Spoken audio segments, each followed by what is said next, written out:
આજે આપણે વધુ આગળ તમારું ચેપ્ટર 7 કન્ટિન્યુ કરીશું.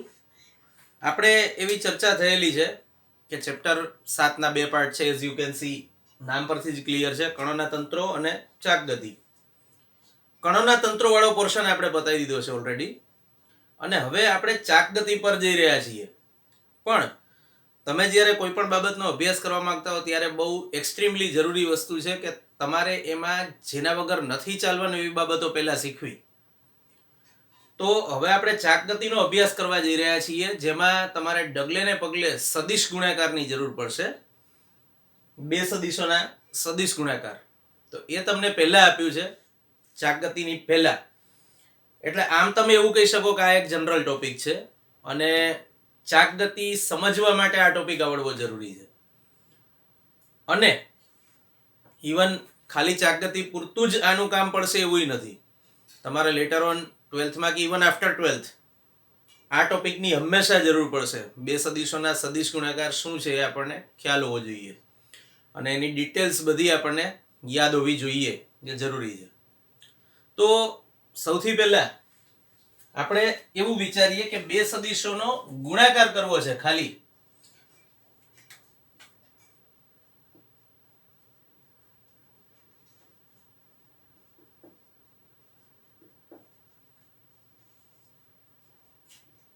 તો બે સદિશોનો ગુણાકાર આપણે એવું જોઈ ગયા કે સદિશોનું આખું બીજગણિત અલગ છે. મતલબ જેમ તમે સાદું ગણિત વાપરતા હતા, અંક ગણિત, એવું નથી. જેમ કે તમે સાદા ગણિતમાં કહેતા હતા કે 2 × 3 = 6 થાય, પણ અહીંયા 2 × 3 6 જ થાય એવું જરૂરી નથી. તો આપણે સમજીએ થોડું કે સદિશનું જે બીજગણિત છે એમાં ગુણાકાર એ કઈ રીતે થાય છે. સદિશોનો ગુણાકાર કરવાથી મળતું પરિણામ કેવું છે એ પરથી એના બે પ્રકારો પાડવામાં આવે છે. જો ગુણાકાર કરવાથી કોઈ અદિશ ભૌતિક રાશિ મળે તો એને આપણે નામ આપ્યું બે સદિશોનો અદિશ ગુણાકાર, જે તમે ચેપ્ટર 6 માં ભણશો. તમારું ચેપ્ટર 6 કાર્ય ઉર્જા પાવર એકચ્યુઅલી શરૂઆત જ અહીંથી થશે, અદિશ ગુણાકારથી.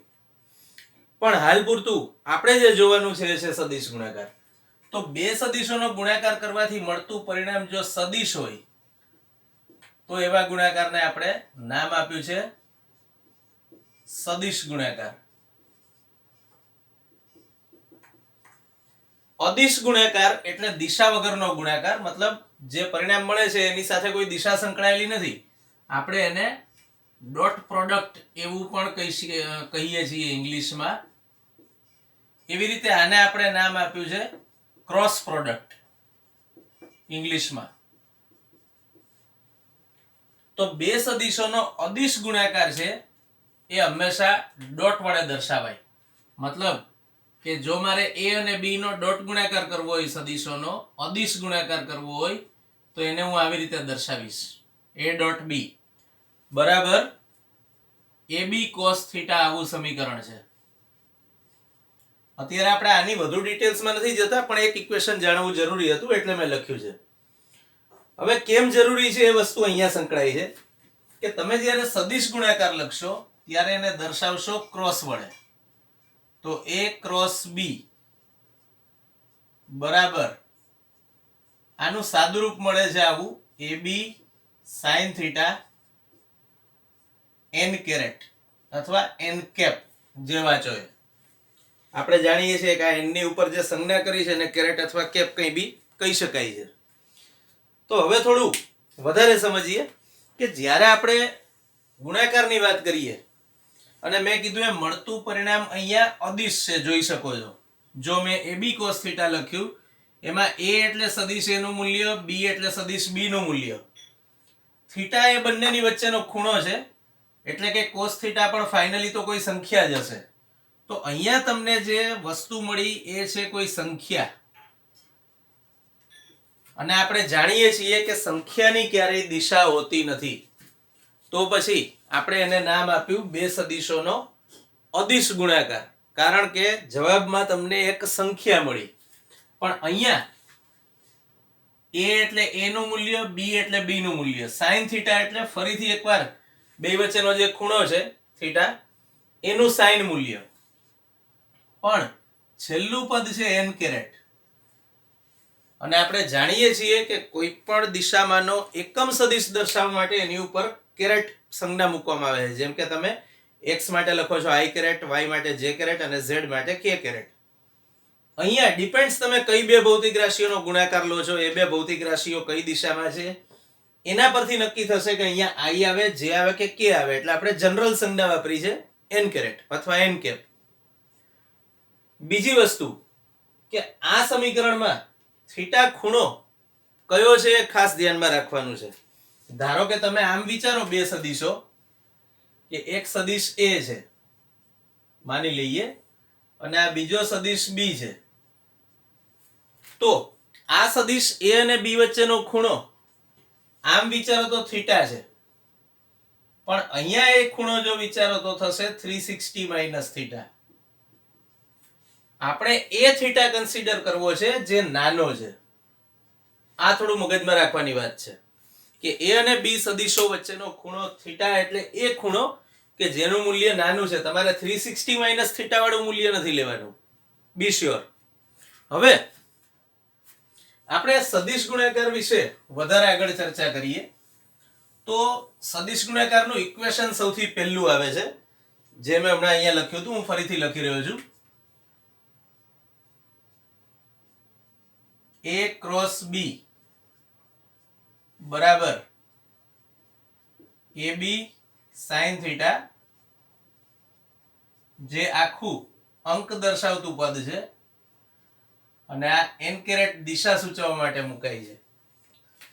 આપણે એવું ભણી ગયા સદિશો જ્યારે સૌથી પહેલા જોયા ત્યારે કે કોઈ પણ સદિશ બે ભાગોનો બનેલો હોય, એક એનું મૂલ્ય હોય અને બીજું એની દિશા હોય. તો આ આખું મૂલ્યવાળું પદ છે અને આ દિશા છે. જેમ કે તમે લખતા હતા કે સદિશ f ધારો કે ધન x દિશામાં છે 5 ન્યૂટન, તો તમે એને લખતા હતા 5x દિશાનો એકમ સદિશ એટલે i કેરેટ, તો તમે 5i કેરેટ ન્યૂટન એવું લખતા હતા. Vector f equals to 5i caret newton. તો અહીંયા પણ સદિશનું એ જ સ્વરૂપ છે, ખાલી ફરક એટલો કે આ સદિશનું મૂલ્ય તમારે શોધવાનું છે. પેલામાં ડાયરેક્ટલી આપેલું હતું, પેલામાં નક્કી હતું કે કઈ દિશામાં છે. અહીંયા તમે ગુણાકાર કરશો પછી ખબર પડશે કે આ કઈ દિશામાં આવે છે, તો તમારે શોધવાનું છે. હવે વધુ આગળ વિચારીએ કે ધારો કે તમારા બે સદિશોના ગુણાકારથી મળતી પરિણામી ભૌતિક રાશિ માની લો કે હું એને c વડે દર્શાવું. સરળતા ખાતર હું આને વેક્ટર c વડે દર્શાવું છું. તો c ની દિશા જાણવા માટે શું કરવાનું? સિમ્પલ, બે સદિશો વિચારો. ધારો કે સદિશ a અહીંયા છે, આ સદિશ b છે અને આ બંને વચ્ચેનો ખૂણો થીટા છે. તો હવે આ બેના ગુણાકારથી મળતી ભૌતિક રાશિની દિશા શોધવા માટે, મૂલ્ય તો તમે જાણો છો ઓલરેડી, ab sin થીટા બહુ સિમ્પલ છે. દિશા શોધવા માટે આપણે વાપરીએ છીએ જમણા હાથના સ્ક્રૂનો નિયમ, જે સાદી ભાષામાં કહીએ તો જમણા હાથનો સ્ક્રૂ એટલે એવો સ્ક્રૂ કે જે રૂટીનમાં આપણે વાપરીએ છીએ. તો જમણા હાથના સ્ક્રૂને આમ રાખો અને એને a ક્રોસ b ની દિશા તમારે શોધવાની. તો a થી b ની દિશામાં ફેરવો. મતલબ કે જ્યારે હું સ્ક્રૂને આમ ફેરવું છું ત્યારે આપણે જાણીએ છીએ કે આ સ્ક્રૂ ખુલે છે એટલે કે બહાર આવે છે. તો a ક્રોસ b ની દિશા બહાર આવતી દિશામાં થઈ. ધારો કે અહીંયા b હોત અને અહીંયા a હોત, તો હવે a ક્રોસ b ની દિશા અંદર જતી દિશા આવત. કેમ? કારણ કે હું a થી b ની દિશામાં ફેરવી સ્ક્રૂને આમ. મતલબ કે હું આ રીતે સ્ક્રૂ મૂકીશ અને એને આમ ફેરવીશ ક્લોકવાઇઝ. તો સમઘડી દિશામાં ફેરવું તો હવેની દિશા મને અંદર જતી દિશામાં મળશે. આપણે જાણીએ છીએ કે આમ કરવાથી કોઈ પણ સ્ક્રૂ ટાઈટ થાય, આવી રીતે ભ્રમણ આપવાથી. તો આ જમણા હાથનો નિયમ છે, જમણા હાથના સ્ક્રૂનો નિયમ છે. હજુ વાત વધુ ઈઝી કરવી હોય તો માની લો કે તમારે a ક્રોસ b શોધવું છે અને આપણે પાછું મૂળ સ્થિતિ વિચારી લઈએ, જે પહેલા એક્ઝામ્પલ લીધું હતું કે a આ દિશામાં છે અને b આ દિશામાં છે. તો તમારા જમણા હાથની આંગળીઓ એવી રીતે વાળો કે જેથી એ એક સદિશથી બીજા સદિશની દિશામાં મળે. એ થી બી તરફની દિશામાં વાળેલી રાખો તમારી આંગળીઓ. તો તમારો અંગૂઠો જે દિશામાં રહે છે એ દિશામાં આ બંનેનો પરિણામી સદિશ હશે. મતલબ સાદી ભાષામાં કહીએ તો A ક્રોસ B વડે મળતો પરિણામી સદિશ તે સદિશ A અને B બંનેને લંબ દિશામાં હશે.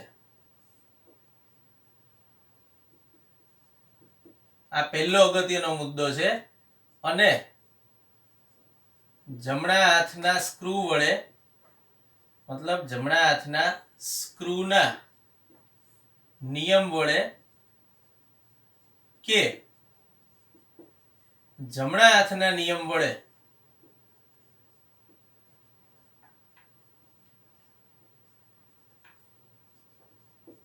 તમે આ પરિણામી સદિશની દિશા શોધી શકો. આ પહેલી અગત્યની વસ્તુ છે. તો આપણે અત્યાર સુધી જે વાત કરી એ સદિશ ગુણાકાર શું છે, મતલબ બે સદિશોનો એવી રીતે ગુણાકાર કરવામાં આવે કે જેથી મળતી પરિણામી ભૌતિક રાશિ પણ સદિશ હોય તો એને સદિશ ગુણાકાર કહેવાય. આપણે વાત કરી એના સમીકરણ વિશે કે ab sin θ n કેરેટ એવું એનું ઇક્વેશન છે. અને આપણે વાત કરી પરિણામી ભૌતિક રાશિ જે પરિણામી સદિશ મળે છે એની દિશા કઈ રીતે શોધી શકાય. તો આ બધી ઓલ ઇન ઓલ પ્રાઇમરી માહિતી હતી, એકદમ બેઝિક માહિતી, જે એકદમ પ્રાથમિક માહિતી ગણાય. હવે આપણે સદિશ ગુણાકારના ગુણધર્મો વિશે થોડી વાત કરવાની છે. તો સદિશ ગુણાકારના ગુણધર્મો સમજવા માટે આપણે 1 by 1 ગુણધર્મો લઈએ એના. તો સદિશ ગુણાકારના ગુણધર્મો અથવા બીજી રીતે કહીએ તો એની ખાસિયતો. તો સૌથી પહેલી તો આવે છે સદિશ ગુણાકાર માટે ક્રમનો નિયમ. તો યાદ રાખવાનું કે ક્રમનો નિયમ જળવાતો નથી. અર્થાત ગાણિતિક રીતે લખો તો A cross B is not equal to B cross A. મેં તમને હમણાં કીધું કે ભાઈ આ સાદા ગણિત કરતા અલગ પ્રકારનું ગણિત છે. તો સાદા ગણિતમાં કેવું હતું, 5 દુ 10 થતા હતા અને 2 5 10 જ થતા હતા. પણ અહીંયા એવું નથી, કારણ કે અહીંયા દિશા સંકળાયેલી છે આખી ચર્ચામાં. તો હવે દિશા સંકળાયેલી છે તો A ક્રોસ B મેં હમણાં તમને કીધું કે તમે A થી B ની દિશામાં ફેરવશો ત્યારે સ્ક્રૂ ધારો કે આમ ફરતો હોય આ દિશામાં, તો હવે B ક્રોસ એ ઊંધી દિશામાં ફરશે. મતલબ એક વખત સ્ક્રૂ બંધ થતો હતો તો એ કઈ દિશામાં આગળ વધ્યો, આ દિશામાં. બીજી વખત સ્ક્રૂ ખુલે છે તો એ મારી તરફ બહાર આવતી દિશામાં હશે. તો બે કેસમાં દિશાઓ ઉલટાઈ ગઈ, એટલે તમે કહી શકો કે A cross B is not equal to B cross A. પરંતુ તમે એ વસ્તુને આમ કરીને પણ લખી શકો છો, A ક્રોસ B ની દિશા કરતા ઊંધી દિશામાં B ક્રોસ A મળશે. એટલે તમે આવું લખી શકો કે A cross B equals to minus of B cross A. વધારે એક વાત આવે છે પરાવર્તન. પરાવર્તનની ઘટના શું છે પેલું તો એ સમજીએ.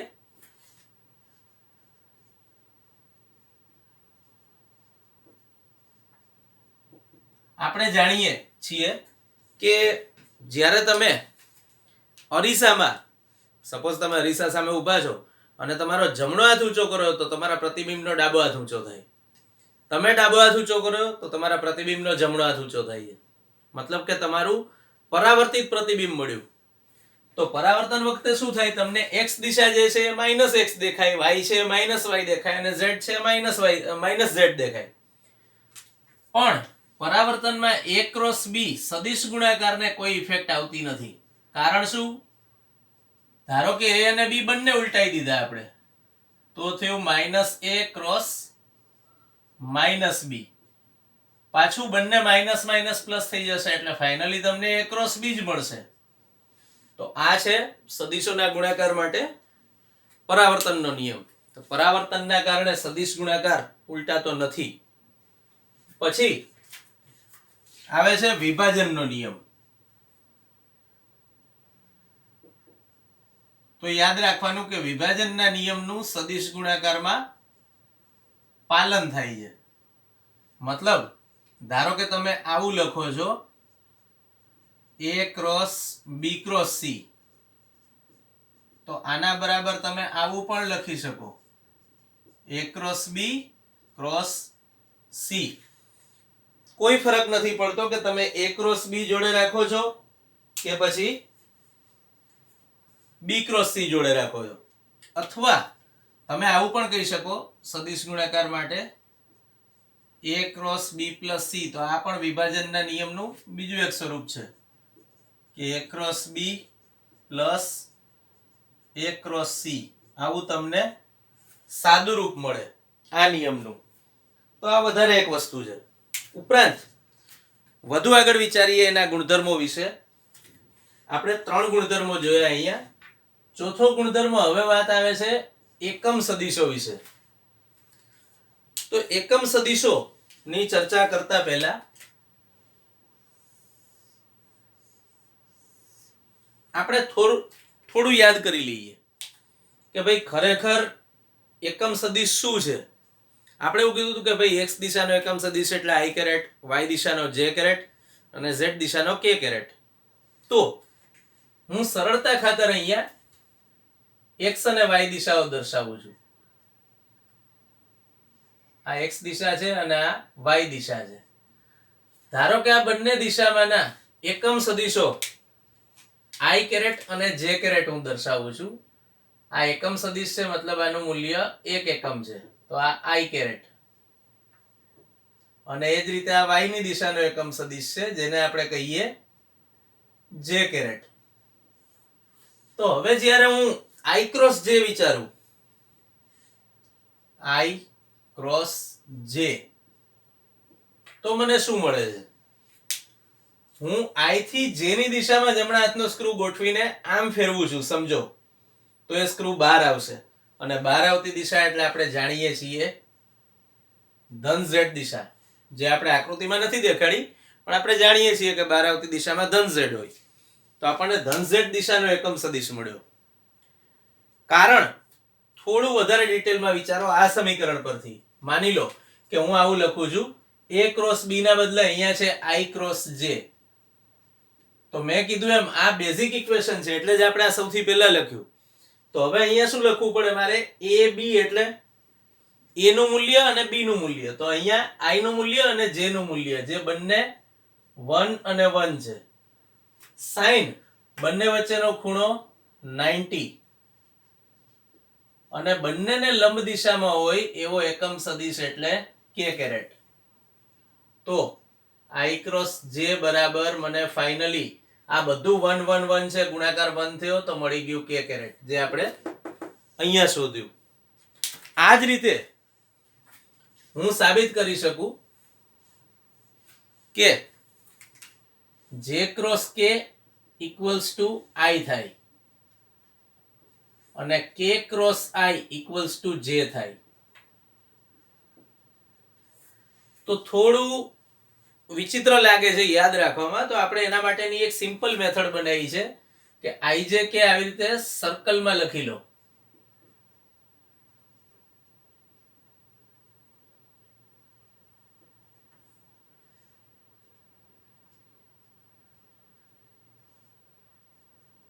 તો યાદ રાખવાનું છે આવું. તમે આ ક્રમમાં જશો તો તમને જે ગુણાકાર મળશે એ ધન હશે અને જે બેનો તમે ક્રોસ ગુણાકાર લીધો છે એના પછીનું પદ જવાબમાં હશે. મતલબ i ક્રોસ j તો જવાબ k, જે આપણે પહેલું લખ્યું.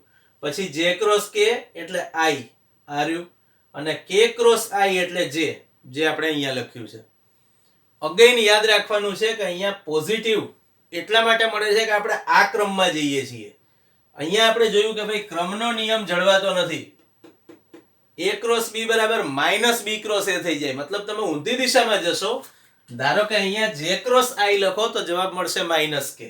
એ જ રીતે અહીંયા k ક્રોસ j એટલે માઇનસ i અને i ક્રોસ k એટલે માઇનસ j. મતલબ કે આ જ વસ્તુ જો ઊંધી દિશામાં કન્સિડર કરશો તો અહીંયા પ્લસના બદલે માઇનસ લખવાનું રહેશે. તો આ આપણને સદિશોના એકમ સદિશોના ક્રોસ ગુણાકાર વિશેની વાત મળી. પણ એકમ સદિશોના ક્રોસ ગુણાકાર માટે બીજી પણ એક વસ્તુ છે.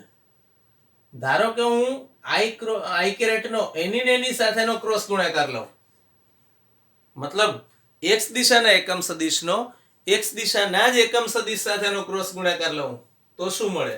આઈ નું મૂલ્ય 1, આઈ નું મૂલ્ય ફરીથી 1, સાઈન બે વચ્ચેનો ખૂણો 0 અને n કેરેટ. સિસ્ટમ મુજબ આપણે જાણીએ છીએ કે સાઈન 0 એટલે 0, તો આનો જવાબ તમને મળ્યો શૂન્ય સદિશ. ફરીથી એકવાર, શૂન્ય સદિશના મૂલ્ય દિશા કંઈ હોતું નથી, આપણે જાણીએ છીએ. પણ શૂન્ય સદિશ એવું નામ એટલા માટે આપ્યું કે આપણને ખબર પડે કે આ ક્રોસ ગુણાકારથી મળેલો સદિશ છે. મતલબ કે આપણે જે કીધું હતું કે પહેલું કે જે સદિશ ગુણાકાર કોને કહેવાય, તો કે પરિણામી ભૌતિક રાશિ સદિશ હોય ત્યારે તમે એને સદિશ ગુણાકાર તરીકે નામ આપ્યું હતું. તો અહીંયા પરિણામી ભૌતિક રાશિ પણ સદિશ ગણાય સિસ્ટમ મુજબ, એટલે આપણે એને નામ આપ્યું શૂન્ય સદિશ. અહીં સુધીની આપણી ચર્ચા સદિશનું મૂલ્ય આપ્યું અને દિશા આપ્યું હોય એના પર ફોકસ્ડ હતી. હવે આપણે જે ચર્ચા કરીશું એ સદિશ ગુણાકારના બીજા બે પ્રકારના ગુણધર્મો, સ્વરૂપો વધુ સારી રીતે કહીએ તો એ લઈશું.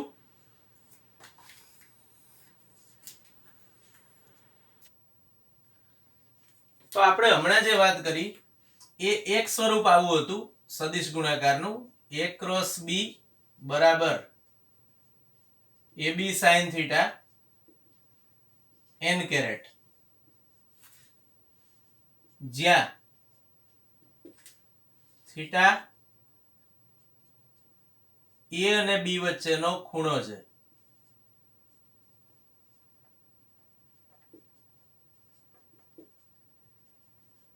આવું સમીકરણ આપણે જોયું. પણ આ સિવાય સદિશ ગુણાકારના સમીકરણના બીજા બે સ્વરૂપો છે. એક છે કાર્ટેઝીય સ્વરૂપ. આ સમીકરણના બીજા બે સ્વરૂપો, એક કાર્ટેઝીય ઘટકોના રૂપમાં અને બીજું સ્વરૂપ છે નિશ્ચાયક રૂપે.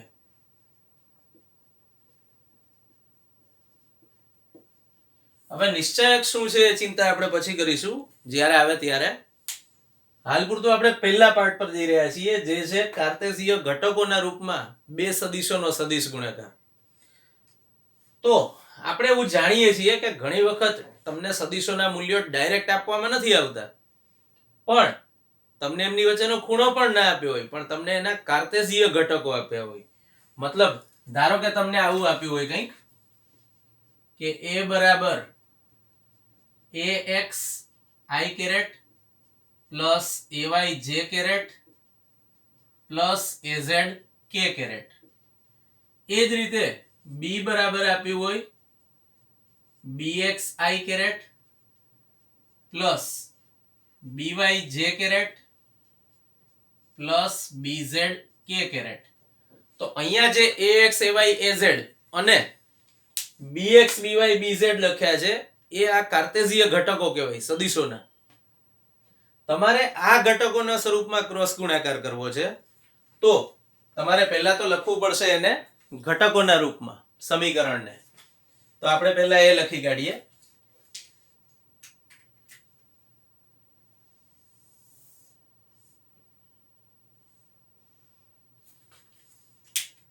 હું પહેલા સદિશ a ક્રોસ સદિશ b આ બંને ઘટકોના રૂપમાં લખી કાઢું તો મને મળે છે ax i caret plus ay j caret plus az k caret cross. હવે આ જ રીતે મારે સદિશ b ના ઘટકો લખવા પડશે. તો હું લખીશ bx i caret plus by j caret plus bz k caret. હવે હું 1/1 આ બંનેનો ગુણાકાર કરીશ. પહેલા હું AXI વાળા ઘટકને આ 3 સાથે ગુણાવું તો મને મળશે AXI cross BXI plus AXI cross, હવે આનો ગુણાકાર આની સાથે એટલે BYJ plus AXI cross BZK. તો AXI નો ગુણાકાર મેં બાકીના 3 પદો સાથે લઈ લીધો. હવે એ જ રીતે AYJ નો વારો લઈશું આપણે તો plus AYJ cross BXI plus AYJ cross BYJ plus AYJ cross BZK. હવે એ જ રીતે Z ઘટક લઈશું આપણે બધા માટે તો AZK cross BXI plus AZK cross BYJ plus AZK cross BZK. તો મેં આ કૌંસને આખાને આની સાથે ક્રોસ ગુણાકાર કરાયો. હવે આપણે યાદ કરીએ પેલું ચકરડું જે આપણે હમણાં દોર્યું હતું એ IJK વાળું, જે હું રેફરન્સ માટે અહીંયા ડ્રો કરું છું. આપણે આવું કંઈક જોયેલું IJK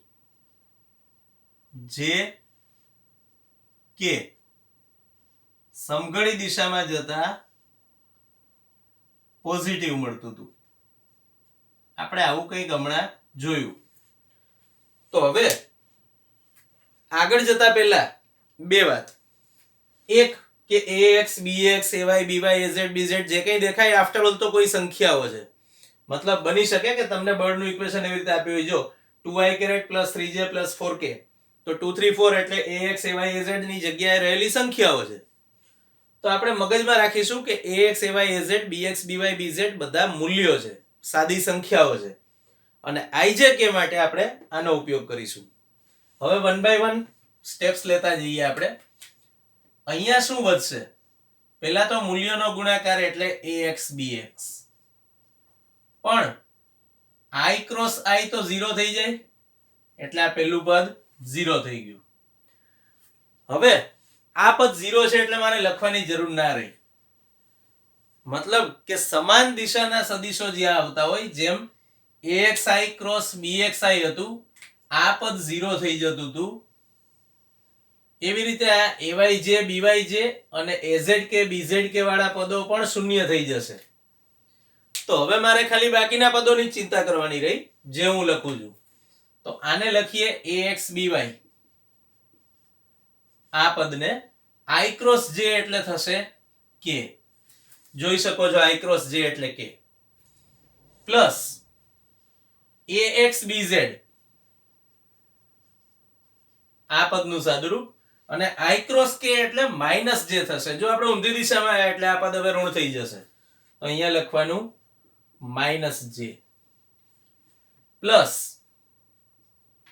આને સાદુરૂપ આપીએ તો AY BX, અને J ક્રોસ I એટલે પાછું ઊંધી દિશામાં આવ્યા તો માઇનસ K મળે, તો આ માઇનસ K પ્લસ આને સાદુરૂપ આપીએ AY BZ, J cross K એટલે I plus AZ BX, K cross I એટલે અહીંથી પાછું મળ્યું J પ્લસ AZ BY આનું સાદુરૂપ, અને K ક્રોસ J એટલે આના પરથી મળ્યું પાછું માઇનસ I. હવે હું એક કામ કરું છું, હું X વાળા Y વાળા અને Z વાળા મીન્સ I વાળા J વાળા અને K વાળા ઘટકોને ભેગા કરી દઉં. તો પહેલા હું I કેરેટ વાળા બે પદો લખું છું, જુઓ આ રહ્યા. ay bz I અને az by I. તો હું એ પહેલા લખી લઉં છું. ay bz આ માઇનસ હું આગળ લઈ લઉં એટલે minus az by I caret. પછી એ જ રીતે જે કેરેટ વાળા બે પદો હું લઉં છું, આ બંને જે બંનેમાં જે કેરેટ રહેલા છે તો એને લખાય plus az bx minus ax bz જે કેરેટ. અને એ જ રીતે કે કેરેટ વાળા બે પદો જોડે લઈ લઈએ, આ બંને એક અહીંયા છે અને બીજું આ. તો એ બંનેમાંથી પાછું હું કે કેરેટ કોમન લઈ લઉં તો લખાય plus ax by minus ay bx કે કેરેટ. તો આ મને a ક્રોસ b નું કાર્ટેશિય ઘટકોના રૂપમાં સાદુરૂપ મળ્યું. પણ આ સાદુરૂપ દર વખતે આટલું લેન્ધી કરવું એ થોડું ઈચ્છનીય નથી, પહેલી વાત.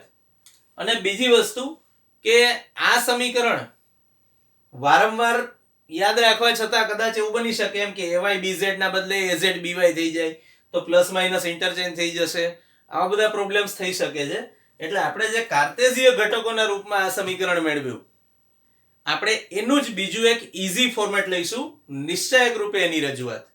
તો નિશ્ચાયક રૂપે રજૂઆત કઈ રીતે થાય એ આપણે હવે જોઈએ, જેનાથી આપણું કામ ખાસું ઈઝી થઈ જશે.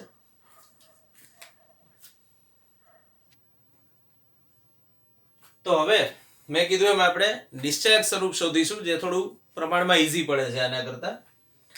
તો a ક્રોસ b ને નિશ્ચાયક સ્વરૂપે કઈ રીતે લખાય પહેલું તો એ સમજવાનું છે. તો a ક્રોસ b બરાબર આ રીતે એક નિશ્ચાયક બનાવવામાં આવે છે. અહીંયા 3 3 એકમ સદિશો લખી નાખવામાં આવે છે. 3 3 xyz દિશાના i j અને k.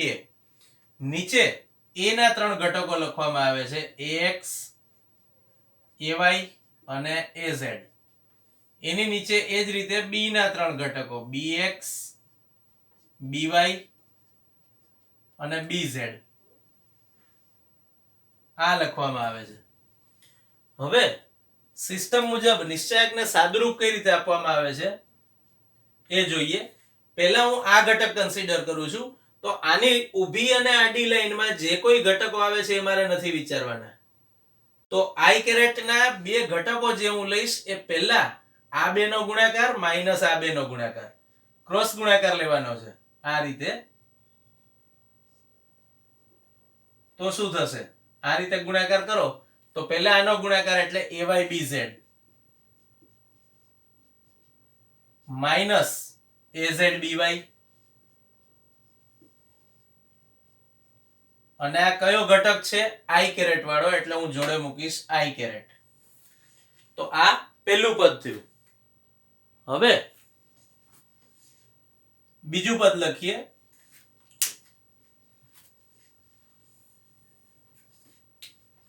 પહેલું પદ ay bz minus az by જે મેં હમણાં લખ્યું એ હું અહીંયા લખી કાઢું છું i કેરેટ. હવે એ જ રીતે મારે જે કેરેટ વાળા બે ઘટકો જોવાના છે. જે કેરેટ જોડે ગુણાકારમાં જે વસ્તુઓ હતી એ જોવાની છે. તો હું એવું કરું છું કે હવે જે કેરેટની આડી અને ઊભી લાઈનમાં જે કંઈ આવે છે એ હું કન્સિડર નહીં કરું. તો હવે આવું કંઈક થશે. આ જે કેરેટની ઊભી લાઈનમાં આવે છે આટલું અને જે કેરેટ વાળી આડી લાઈનમાં આટલું. તો હવે બીજું પદ નિશ્ચાયકનું બીજું પદ સિસ્ટમ મુજબ માઇનસ આવે એટલે હું લખીશ માઇનસ. પણ હવે પાછો આ બે નો ક્રોસ ગુણાકાર માઇનસ આ બે નો ક્રોસ ગુણાકાર એવું લખવાનું. એટલે હવે થશે ax bz આ બે નો ક્રોસ ગુણાકાર માઇનસ az bx જે કેરેટ. પાછું ત્રીજું પદ ધન આવશે અને હું કે કેરેટ જોડે જે ઊભી આડી લાઈનમાં રહેલું છે એ કન્સિડર નહીં કરું, તો આડી લાઈનમાં તો હજુ એના જ પદો રહેશે, પણ ઊભી લાઈનમાં હવે આટલો ભાગ આવ્યો, તો હું લખીશ કે કેરેટ માટે ax by આ બેનો ક્રોસ ગુણાકાર માઇનસ આ બેનો ક્રોસ ગુણાકાર.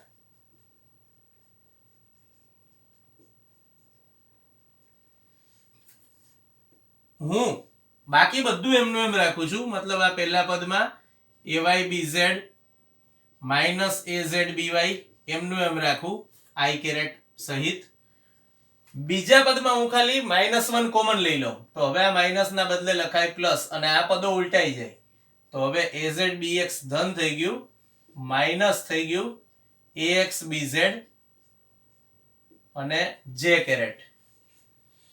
ત્રીજું પદ પાછું એમનું એમ ax by minus ay bx k caret. તો આપણે જોઈ શકીએ છીએ કે અહીંયા આપણે જે a ક્રોસ b નું આ સમીકરણ મેળવ્યું નિશ્ચાયકને છોડીને, એ જ સાદુરૂપ એ જ સમીકરણ તમે અહીંયા મેળવેલું હતું કાર્ટેશિય ઘટકોના રૂપમાં ગુણાકાર કરીને. જોઈ લો, કમ્પેર કરો ay bz minus az by i caret, az bx minus ax bz j caret, ax by minus ay bx k caret. બે જગ્યાએ બધા પદો સેમ આવે છે. તો સદિશ ગુણાકાર વિશેની આપણી ટોટલ ચર્ચા અહીંયા પૂરી થઈ. પણ સદિશ ગુણાકારનો ઉપયોગ કરીને જે એક બે દાખલાઓ તમને આપ્યા છે ટેક્સ્ટબુકમાં એ આપણે ગણવાના છે, જે આપણે નેક્સ્ટ લેક્ચરમાં લઈશું. પણ એ પહેલા એક્સ્ટ્રીમલી જરૂરી છે કે અત્યારે જે સદિશ ગુણાકાર ચલાવ્યો છે સદિશ ગુણાકાર આખું પ્રોપર આવડતું હોય. તો લેટર ઓન આપણે નેક્સ્ટ લેક્ચરથી એ દાખલા લઈશું અને પછી ચાકગતિવાળા કન્સેપ્ટ પર આગળ જઈશું.